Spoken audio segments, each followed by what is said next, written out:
Hello everyone देखंतु Odisha hydro power corporation limited तरफ ITI पिला किसी पोस्ट आसी सहित डिप्लोमा पिला किसी पोस्ट आसी तो चलते आगे देखा आईटीआई पिला कौन सब डिटेल्स रही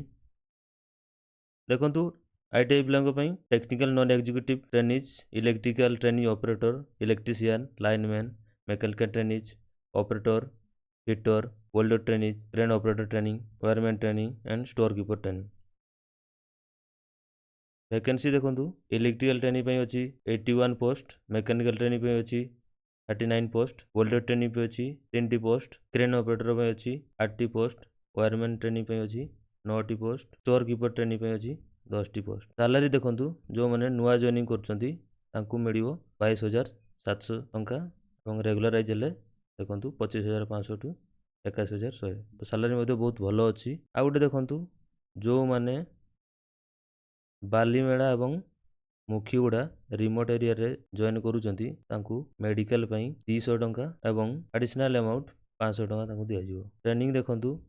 1 ईयर अच्छी क्वालिफिकेशन आईटीआई पास कर दरकार क्रेन ऑपरेटर देखूँ 10th पास एवं मिनिमम 5 वर्ष एक्सपीरियंस दरकार स्टोर कीपर देखूँ कॉमर्स ग्रेजुएट कर दरकार सहित 1 year diploma in computer application DCA कि पीजीडीसीए करथिले आपण माने अप्लाई करि परिबे एज देखंतु 18 रु 38 एज हेतिबा दरकार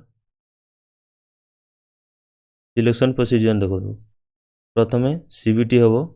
सीबीटी 120 मार्क क्वेश्चन रो एग्जाम हबो 40 क्वेश्चन रहइबो general knowledge aptitude reasoning English एसु रहइबो सेकंड पार्ट रहइबो 80 मार्क रो हमरो टेक्निकल सब्जेक्ट नेगेटिव मार्किंग अछि 0.25 इच रॉन्ग आंसर सेंटर देखूँ भुवनेश्वर अच्छी कटक अच्छी राउरकेला अच्छी संबलपुर अच्छी ब्रह्मपुर अच्छी बालेश्वर अच्छी एप्लिकेशन फी देखूँ यूआर एससीबीसी मान 500 टका फी देवाक पड़ो और एसटी एससी मान कौन फी देवाक पड़ो ना देखो यार एप्लिकेशन स्टार्टिंग डेट हूँ 17 अगस्त 2023 स्टार्ट हो लास्ट डेट हूँ 14 सेप्टेम्बर 2000 पर्यंत तो तेणुक आपण मैंने रेडी रुहतु अप्लाई करने तो नेक्स्ट देखा डिप्लोमा पिला कौन सब रही डिप्लोमा पिला देखूँ मैनेजमेंट ट्रेनिंग 7टी पोस्ट रही डिप्लोमा इलेक्ट्रिकल अच्छी 18टी पोस्ट सिविल अच्छी 2टी पोस्ट सैलरी देखूँ न्यू जॉइनिंग अच्छी स्टार्टिंग 50,000 रेगुलराइज हेले 56,100 तो 1,87,500 टका मिल डिप्लोमा पिला देखूँ मेंशन अच्छी सब सैलरी एटी देखूँ बालीमेला और मुखीगुड़ा रिमोट एरिया जो मैंने जॉइन करेंगे मेडिकल 200 टंका और 1000 टंका एक्स्ट्रा मिल ट्रेनिंग 1 ईयर अच्छी क्वालिफिकेशन देखूँ मैनेजमेंट ट्रेनिंग ग्रेजुएशन कर दरकार डिप्लोमा डीईटी डिप्लोमा इलेक्ट्रिकल कर दरकार और सिविल डिप्लोमा इंजीनियरिंग कर दरकार एज लिमिट देखूँ 18 रु 38 अच्छी जो मैंने मैनेजमेंट ट्रेनिंग पकाउं देखूँ 21 एज रु 38 एज मध्य होता दरकार सिलेक्शन प्रोसीजर देखूँ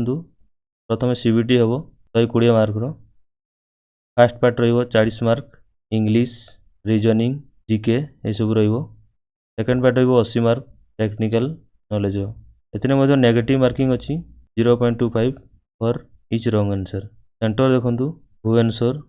कटक राउरकेला संबलपुर ब्रह्मपुर बालेश्वर रही एप्लिकेशन फी देखूँ एसटी एससी मान फ्री रही अदर एंड एससीबीसी मान 750 टका पे करने पड़ो देखो लास्ट डेट अच्छी रजिस्ट्रेशन स्टार्ट डेट देखूँ 17 अगस्त 2023 स्टार्ट हम और लास्ट डेट अच्छी 14 सेप्टेम्बर 2023 पर्यंत एग्जाम देखूँ अक्टोबर कि नवंबर तार एग्जाम हम आशा करुँच आपण संपूर्ण सूचना दे पारी। थैंक यू जय जगन्नाथ।